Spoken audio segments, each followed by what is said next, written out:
باسبور. وين رايح؟ العراق؟ Yes. ليش؟ بغداد.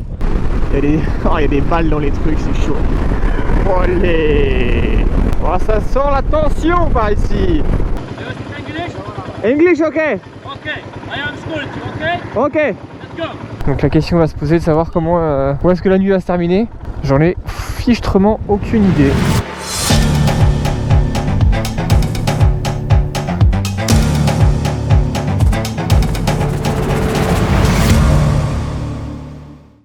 Bonjour à tous, j'espère que vous allez bien. Moi je vais super bien. Aujourd'hui je quitte Amman, la capitale de la Jordanie, direction la frontière avec l'Irak, puisque j'ai décidé de changer mes plans. Je comptais d'abord aller en Israël, peut-être Palestine, faire un peu le tour du pays et prendre un bateau à Haïfa pour aller vers la Grèce. Bon, il se trouve que le bateau est bien possible, mais je ne peux pas monter dans le bateau moi-même. Il faudrait que je prenne un avion pour rejoindre Oxy de l'autre côté de la Méditerranée, et ça coûte une blinde. Donc, en parlant avec les amis du club moto d'Amman, ils m'ont un peu convaincu que l'Irak c'était peut-être la possibilité la plus simple, et donc je me dirige vers Bagdad. Et oui, vous avez bien entendu, je vais traverser du coup l'Irak arabe, connu aussi sous le nom de Irak fédéral. Et donc j'ai 350 km pour arriver à la frontière, donc ça va me prendre une bonne partie de la journée. Il est déjà 10h30, mais j'espère pouvoir rejoindre la frontière en milieu d'après-midi pour faire toutes les paperasses et éventuellement du coup faire la route entre la frontière et Bagdad demain. J'avoue que là les plans sont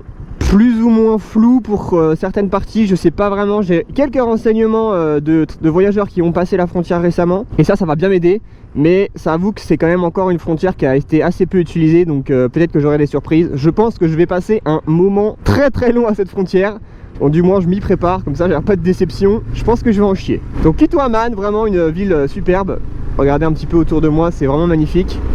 Je vais aller faire le plein et après direction le désert, puisque la frontière se trouve en fait au milieu du désert et il n'y a pas grand chose dans cette partie de la Jordanie. C'est vraiment une sorte d'excroissance tracée à la règle, c'est assez marrant. Hop, total, bah ça c'est parfait. Euro 5, une idée de 95. Ça peut peut-être faire du bien aussi, ça d'avoir un peu de 95. Ça fait un moment que j'en ai pas mis dedans. Je suis plutôt autour des 90 depuis quelques milliers de kilomètres.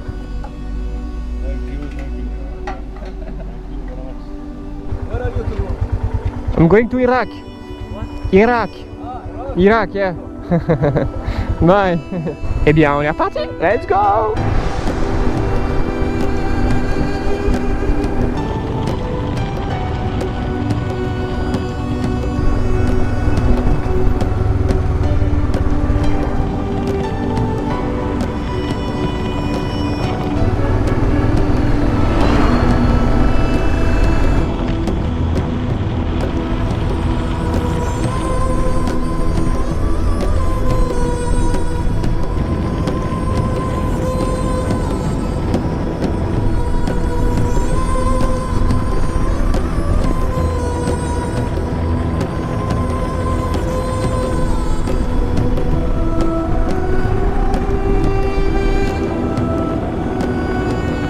Décidément arrivé dans le désert.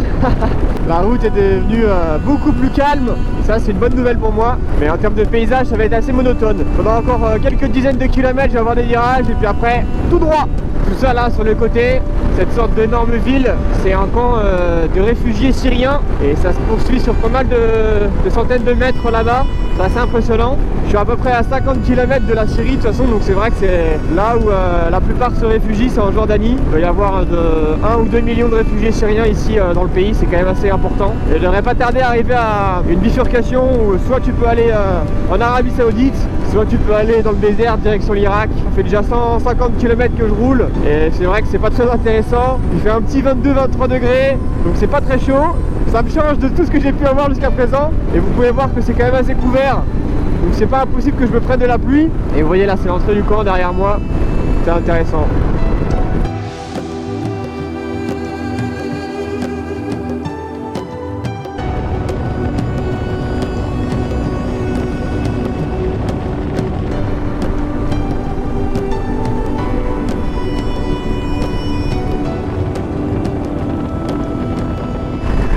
Allez. Oh, ça sent la tension par ici. Il y en a encore un autre qui arrive derrière.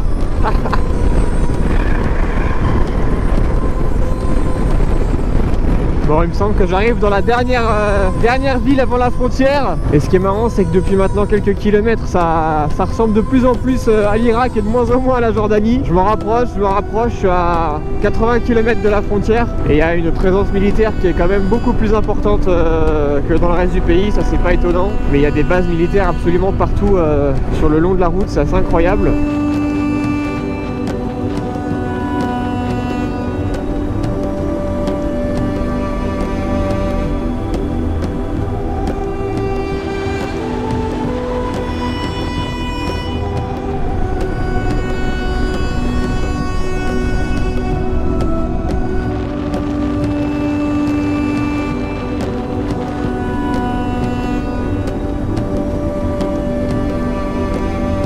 Iraqi border, 10 km.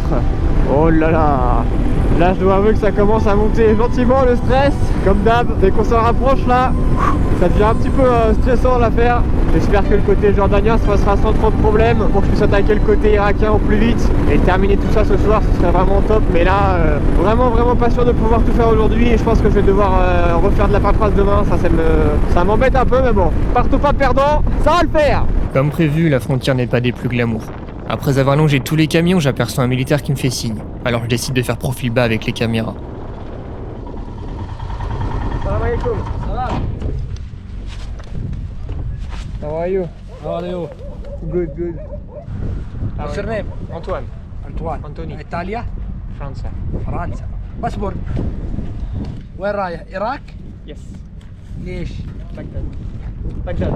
بغداد. Moro Bagdad. قدم. Moro Bagdad et après Turquie. Turquie. Bon, petite vidéo type journal de bord. J'ai pas du tout pu filmer sur l'ensemble de la frontière et j'ai bien fait parce qu'ils m'ont demandé à plusieurs reprises de regarder les vidéos qu'il y avait sur les caméras. J'ai même dû supprimer des vidéos que j'avais tournées avant la frontière. Quand je suis arrivé, donc le côté jordanien c'est plutôt bien passé. Bon, ils m'ont un peu embrouillé parce qu'apparemment j'étais resté trop longtemps, mais je pense qu'ils avaient fait une erreur en fait quand j'étais rentré dans le pays. Bon, peu importe. Une fois que je suis passé côté irakien, j'ai réussi à obtenir le visa à l'arrivée. Ça s'est passé sans trop de problèmes. C'était juste très étonné de me voir arriver. Et une fois que j'ai eu le visa, donc ça a quand même duré 1h30, et bien les restes des offices, les endroits que je devais visiter pour aller surtout faire les papiers de la moto étaient fermés. Donc ils m'ont dit, il n'y a pas de souci, tu dois dormir ici, tu peux dormir ici, et puis demain comme ça on fera les papiers et puis tu pourras repartir. Donc je commence à poser ma tente à l'endroit indiqué.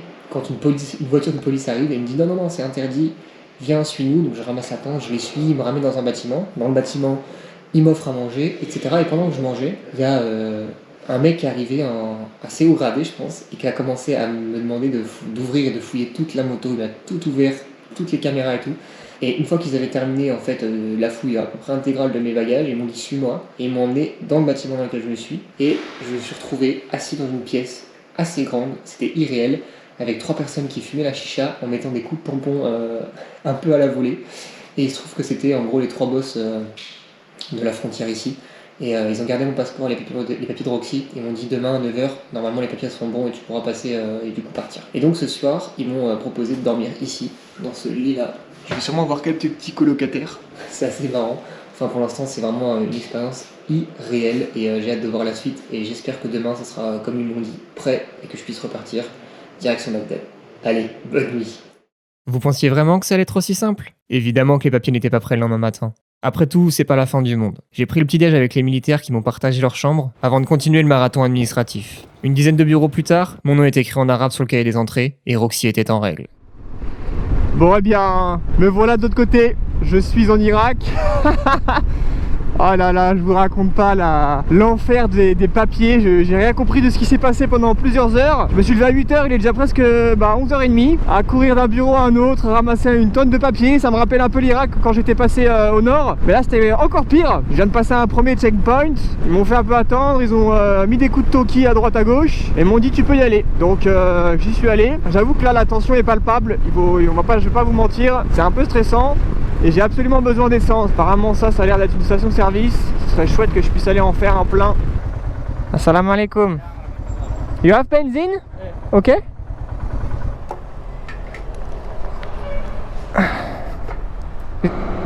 Shukran. Je sais pas combien ça coûte par contre. Allez, 25 ça devrait suffire. 10. Shukran. 15. Donc j'ai payé 10 000. 10 000 ça fait combien? 10 000 c'est pas très cher, ça fait 6 €. Cool. Allez, continuons. Ça va être long, hein. Ça va être très long, j'ai 500 km jusqu'à Bagdad. Je suis pas sûr de pouvoir y arriver ce soir en fait. Pour l'instant j'ai pas encore eu d'escorte, donc je sais pas exactement s'ils vont m'en donner ou pas. Je dois vous avouer que si j'en ai pas ça m'arrangerait bien, parce que sinon j'ai passé la semaine. Mais bon, safety first comme on dit, donc je fais ce qu'ils me disent. Mais regardez, il y a des bagnoles défoncées, des carcasses de partout. C'est un truc de malade. Tous les camions qui vont évidemment faire le plein, j'imagine, avant de passer en Jordanie, parce que c'est 2 fois moins cher, voire même 3 fois moins cher. Bienvenue en Irak!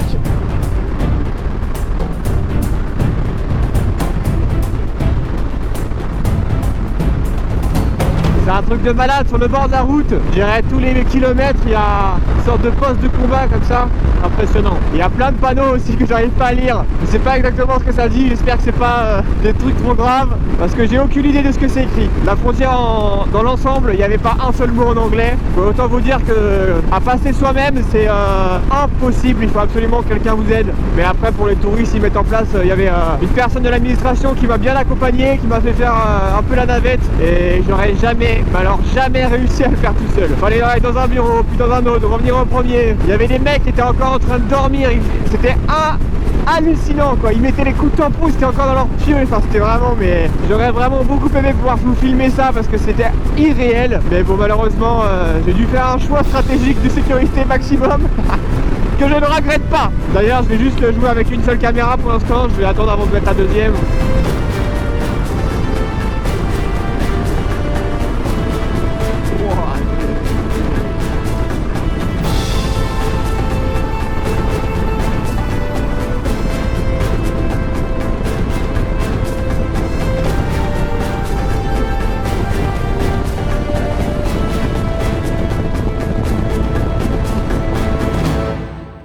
J'arrive à la première et la seule intersection que je vais avoir jusqu'à Bagdad. Voyons voir s'ils m'arrêtent ou s'ils me disent quelque chose. Pour l'instant, j'ai vraiment roulé peinard. Malheureusement, là, les panneaux Bagdad, bon, ils sont dans un état, c'est catastrophique. Ah, c'est à droite, ok, Bagdad.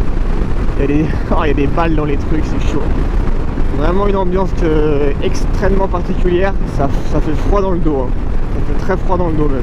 Mais ici les postes militaires, c'est pas des postes pour la figuration où les mecs ils sont équipés jusqu'aux dents. Oh, c'est chaud quand même. Je vais devoir aller m'arrêter. Il y a un checkpoint. On va par là. Allez, on se retrouve de l'autre côté. Bon, eh bien, j'ai récupéré une escorte du coup. Je me suis fait arrêter sous un pont et ils m'ont dit attends, il y a une voiture qui arrive te chercher. Bon, voilà la voiture. 60 km/h. À ce rythme là je suis pas rendu du coup, hein. Mais bon, comme d'habitude, super sympa. À chaque fois que je m'arrête, j'ai le droit de prendre des petits selfies avec tout le monde. C'est assez ouf. Bon, avouez que je m'attendais à ce que ce soit pas mal militarisé, etc. Mais là, ouais, c'est carrément en fait une route fortifiée quoi. C'est hallucinant. Bon, je reprends la main pour vous résumer le reste de la journée. Contrairement aux 100 premiers kilomètres, je vais désormais être escorté en permanence. Bien que la route soit sécurisée, le désert de Syrie que je traverse actuellement est une immense zone complètement plate, où l'État islamique était installé il y a encore quelques années, comme le montre cette carte de 2016. Daesh est aujourd'hui retranché dans la partie syrienne, mais les militaires restent prudents et préfèrent escorter les véhicules légers. Tous les 40 km, des équipes vont se relier pour me faire avancer durant le reste de la journée. Dans ce désert démuni de relief, de végétation ou d'animaux, le véhicule que je dois suivre sera la seule variante des prochaines centaines de kilomètres. Du simple pick-up au 4x4 avec tourelle, en passant par l'incontournable Hummer et ses 40 km de croisière. À chaque relais, une petite attente de 15 à 30 minutes avec au programme thé, selfie et discussion en langage des signes. Dommage, on parle pas la même langue. Non, it's okay, I have water. D'ailleurs, cela amène des situations étranges, où je me fais lâcher par mon escorte sans vraiment savoir pourquoi. Bon bah mon escorte Mon escorte m'a dit vas-y passe devant et puis se sont arrêtés, ils font demi-tour. Ok, what the fuck. Ouais, ou alors il m'indiquait qu'il était tombé en panne. En tout cas, une chose semble certaine. Je n'arriverai jamais à Bagdad avant le coucher du soleil, et rouler sur cette route de nuit n'est pas une option. Bon, encore 280 km jusqu'à Bagdad, donc c'est impossible que je rejoigne Bagdad ce soir. Donc la question va se poser de savoir comment est-ce que la nuit va se terminer.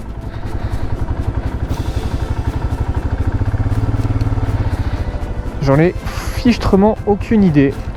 Après quelques minutes, un véhicule plus rapide me prend en charge, et au vu de sa vitesse bien plus soutenue que les précédents, je comprends que je suis pas le seul à vouloir me mettre à l'abri pour la nuit. Cette fois-ci, il y a carrément un mec avec une mitraillette qui est en train d'être dans le pick-up. Je sais pas si ça se voit à la caméra, ça va peut-être un petit peu loin. Mais il y a carrément un mec au poste de tir, donc là pour le coup c'est vraiment impressionnant. Et il bombarde de ouf. Allez Roxy, on y est presque, encore 100 km, courage.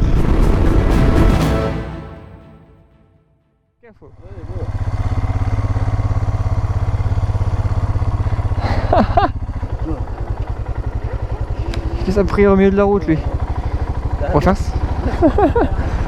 Sérieux? Là? Ok, on va ici. Ok. Alors là, je vous garantis que c'est folklore. Je vous fais un débrief après parce que là il y a trop de trucs qui se passent en même temps. Ok. Eh bien, je crois que j'ai passé la nuit ici. Et moi qui pensais avoir tout vu lors de ma précédente nuit à la frontière. Me voici au milieu du désert de Syrie, bloqué à un checkpoint. C'est pas vraiment ce que j'avais prévu, mais encore une fois, les militaires irakiens m'accueillent à bras ouverts. M'invitent à partager le dîner avant de m'indiquer mon lit pour la nuit. Et croyez-moi, je risque de me souvenir de cette soirée un moment.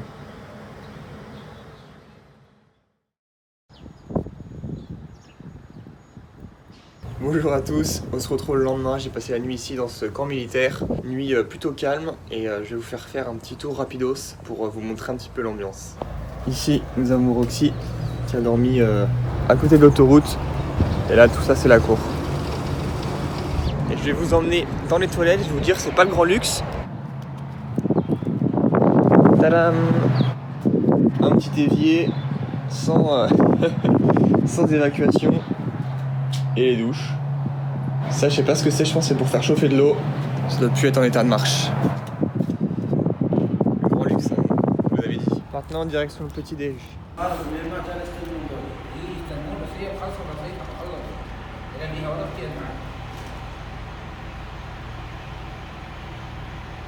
La route vient de réouvrir, il y a un nombre de camions hallucinant. Ici là, c'est le checkpoint et tous les camions doivent y passer pour passer après direction la Jordanie. Allez, il est temps de repartir, de reprendre la route, il est déjà 9h. Fouh, quelle nuit. Franchement, c'était vraiment plein d'aventures cette traversée du désert. Allez, je reprends directement par un checkpoint. À mon avis, je vais encore devoir attendre une escorte. Ça va pas être impossible. Mais par contre, les militaires étaient vraiment trop cool. J'ai passé une soirée assez amusante avec eux. Alors il y a beaucoup de gens qui vont dans l'autre sens. Visiblement c'est la direction la plus appréciée. Moi c'est là que je vais. Allons voir ça. Bon bah c'était marrant, c'était les militaires avec qui j'ai poussé qui tenaient le checkpoint. Du coup ça a été assez rapide. Et ils m'ont dit que c'était bon, que je pouvais y aller. Donc direction Bagdad. 200 km à faire, donc je vais pas forcément y arriver trop tard, ça c'est une bonne nouvelle. Mais toujours ce paysage désolant. Je sais pas si ça peut se voir à la caméra, mais il y a un amas de plastique, c'est absolument phénoménal. C'est-à-dire qu'il y a des plastiques tous les 30 cm je dirais. Et la partie un peu négative, c'est que des chiens errants m'ont volé ma surcouche de pluie et ma casquette qui était laissée rester sur mon sac dehors sur la moto. Je suis vraiment dégoûté, mais bon, j'ai pas réussi à les retrouver, ils ont dû partir avec. Bref, assez de blabla, direction Bagdad, cette fois-ci c'est la bonne.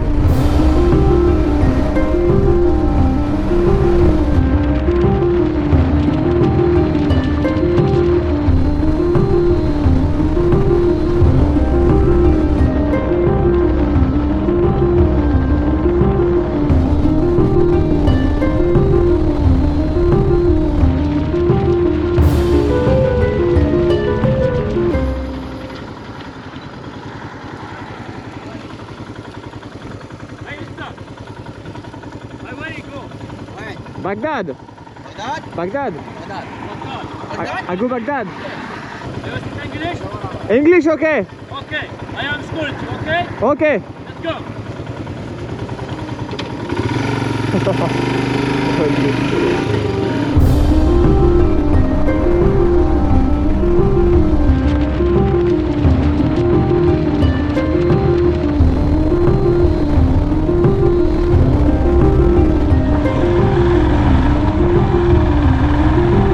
Et voilà, en sens interdit, à contresens de la voie rapide, ça c'est typique irakien. Je suis obligé de suivre l'escorte, hein. Je peux pas faire grand chose. Mais comment c'est dangereux, mais laisse tomber. Oh. N'importe quoi. C'est pas possible quoi. C'est ça parce qu'à côté la route est fermée, faut faire un détour. Mais apparemment ça lui plaît pas trop, il a préféré aller tout droit. What the fuck. L'escorte vient me faire signe de passer devant et s'arrêter. Let's go baby. Je suis enfin libre de mes mouvements. Ils m'ont escorté jusque vraiment devant le panneau Bagdad. En tout cas, il y a beaucoup de vie ici. J'ai retrouvé l'habitude de conduite assez chaotique des Irakiens. C'est vraiment une conduite extrêmement dangereuse. Et je crois qu'ils ont la perle des plus dangereux en étroite compétition avec les Iraniens. C'est de très très mauvais conducteurs.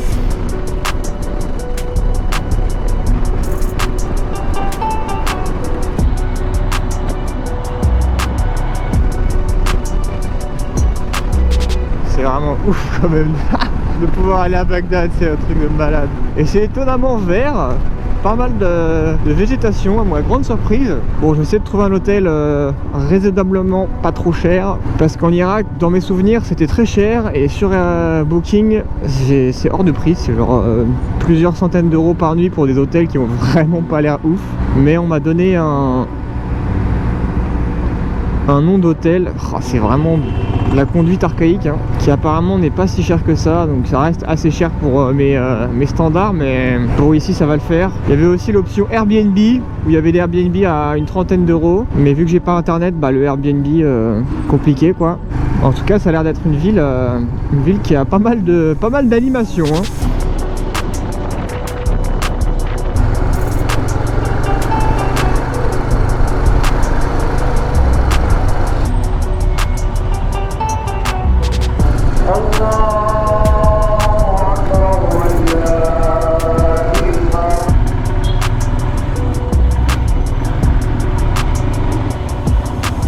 Ce qui est marrant, c'est qu'il y a des feux, mais ils servent à rien parce qu'il y a un type là-bas qui fait la circulation. Comment c'est un bordel, je vous dis pas. Ok, quand est-ce qu'on peut y aller nous? Du coup maintenant c'est rouge, mais apparemment faut y aller, hein. Tout le monde se précipite. Aïe aïe aïe. Non mais c'est pas possible quoi. Bon, puisque je suis coincé dans les bouchons et que là il y a l'air d'avoir un restaurant, eh bien je vais aller me faire un truc à manger. Ça a l'air pas mal ici. Bon, et bien du coup me voici bien arrivé à Bagdad. Premier arrêt, franchement un arrêt hyper bien. Un fast food qui servait à peu près tout, pizza, burger, des pâtes, des salades. Et première impression de Bagdad, bah écoutez, c'est assez différent de ce que j'imaginais. Il y a pas mal de restaurants, de fast food, il y a pas mal de gens qui font un peu de tout, donc en fait finalement une ville assez normale. Et des burgers, donc tout ça, ça fait du bien. Je suis vraiment fatigué, je vais aller, prochaine étape, aller à l'hôtel. J'ai quelques trucs à voir, mais je pense que je vais rester demain toute la journée pour les voir. Comme ça, je vais vraiment profiter de notre séjour ici à Bagdad. Sur ce, bon appétit.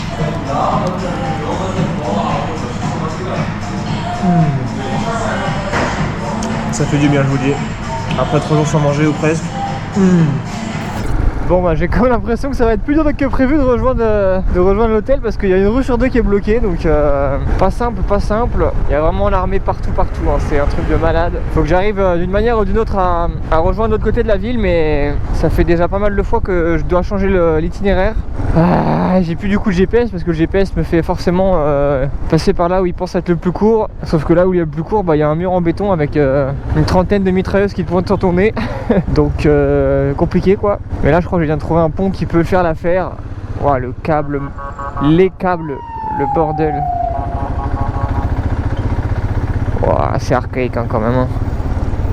C'est super archaïque hein. Là j'ai vraiment l'impression d'être transporté dans un film, les décors mais encore plus vrai, encore plus réel quoi. Voici le tigre. Magnifique.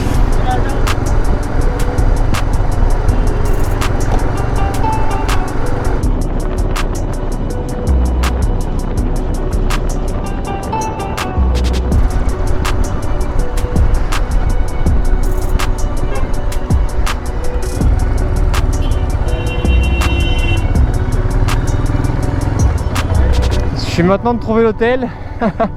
Faudrait que j'ai pas internet. J'ai copié les coordonnées GPS et visiblement c'est pas les bonnes.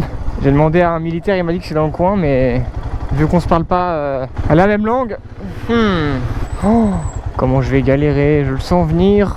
Ah putain, bah voilà, attendez, je crois que c'est ça que je cherche. Italiano House. Putain, ça fait 20 minutes que je cherche et que je tourne dans mon quartier, je commence à avoir vraiment plein le cul quoi. Ah, c'est là. Ok, alors c'était pas du tout là où c'était indiqué quoi. Il doit être au moins 2 km plus loin je pense. Bon bah j'espère qu'ils sont bien reçus ma réservation. Allons voir ça. Bon voilà, j'ai enfin trouvé une chambre d'hôtel. Voici ce que vous pouvez avoir pour 50 $ par nuit ici à Bagdad. Une chambre simple, pas très spacieuse, pas de fenêtre, une salle de bain, rien de vraiment exceptionnel, rien de vraiment très propre non plus, mais ça fera l'affaire. Je vais aller maintenant me reposer avant d'aller visiter la ville demain. Donc je vous emmène demain pour une petite visite très rapide de Bagdad. Allez, bonne nuit.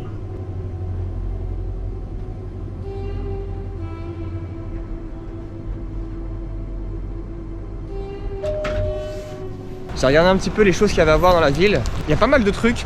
Le problème, c'est que beaucoup de choses se ferment à 1h de l'après-midi. Donc je vais malheureusement pas pouvoir tout visiter. J'ai fait le tri. Je vais d'abord aller visiter un palais abbasside. Et ensuite essayer de marcher un petit peu le long des rues de l'ancien Bagdad. Voir un petit peu ce que je peux y trouver. Et l'après-midi, je la réserve plutôt à des trucs qui sont ouverts du coup toute la journée, comme par exemple les mosquées, les monuments, on va dire, en plein air. Et je finirai la soirée par essayer d'aller dans un endroit qui me semble sympa. Ça, je le garde à surprise. Donc objectif de la journée, prendre un taxi.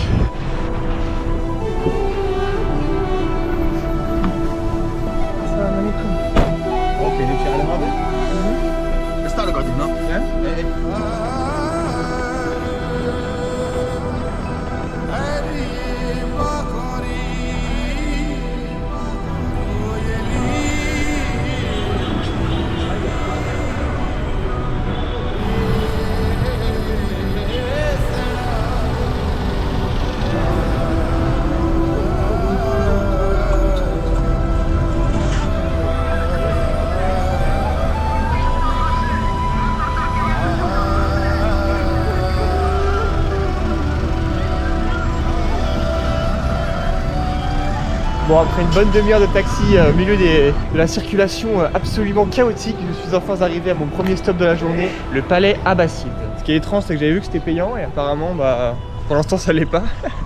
Mais en tout cas, ça a l'air d'être assez joli et je pense que ça va être un des éléments les plus sympas de la journée. Bon, finalement, j'ai bien payé le ticket, 25 000 dinars. Et j'ai l'impression que je suis tout seul parce que le mec, quand j'ai acheté le ticket, il est venu ouvrir la porte d'entrée. Donc à mon avis, je vais pas être trop encombré par le monde. J'ai hâte de découvrir ce qu'il y a à l'intérieur.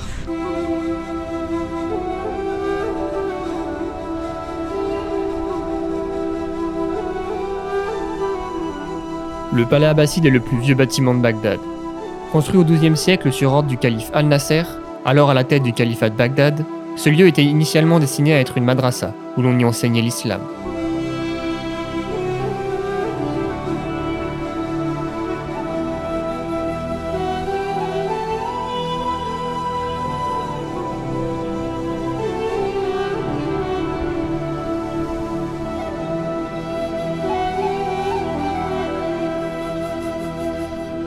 Durant le XVe siècle et sous domination des Ottomans, le bâtiment fut transformé en citadelle et des modifications y furent apportées pour y placer canons et stocks de poudre.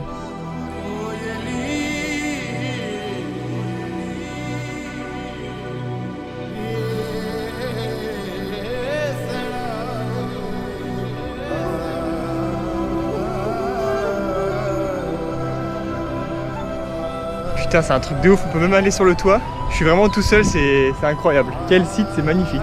Il y a rien, il n'y a pas de rambarde que dalle, là c'est chaud, je suis dans le vide quoi. Et d'ici on a une superbe vue sur le reste de la ville en plus. Magnifique.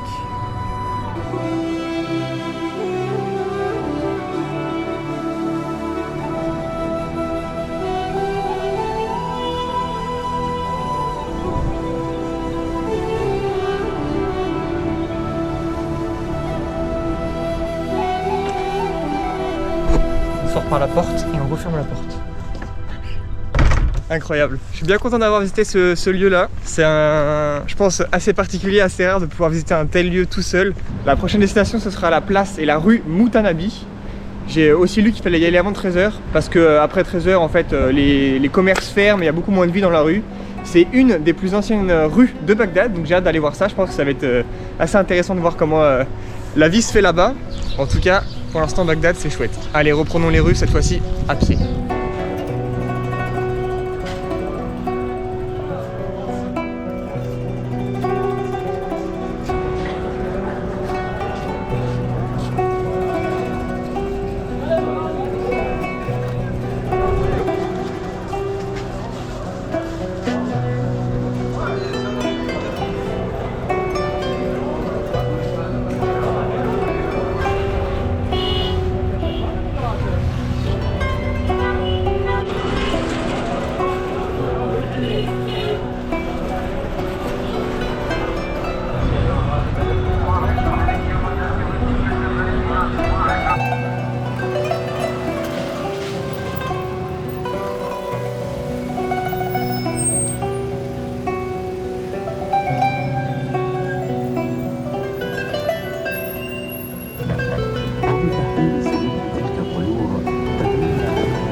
retrouve à présent devant le monument et il est fermé.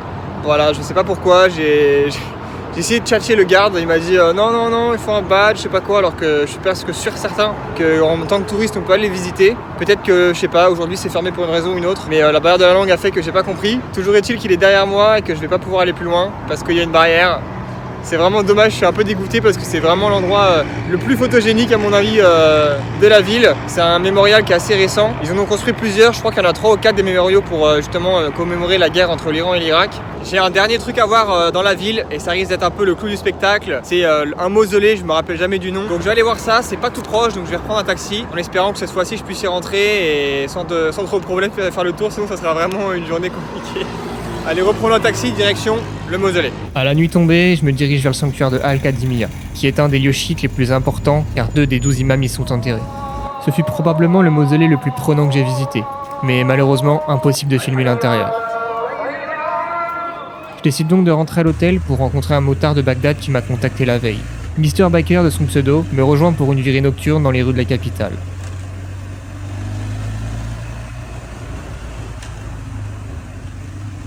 Après avoir pris un bon dîner, on se rend au monument de la liberté qui célèbre l'indépendance de l'Irak, prise en 1958.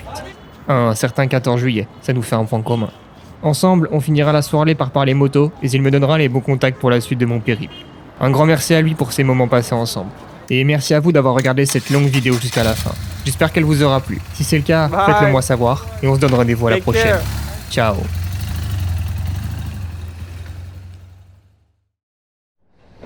Bon bah j'ai fait les courses, j'ai acheté tout ce qu'il fallait, j'ai provoqué une émeute. Ça fait 10 minutes que je prends des photos avec tout le monde, faut vraiment que j'arrive à partir avant que d'autres se ramènent parce que sinon je vais rester collé là un moment.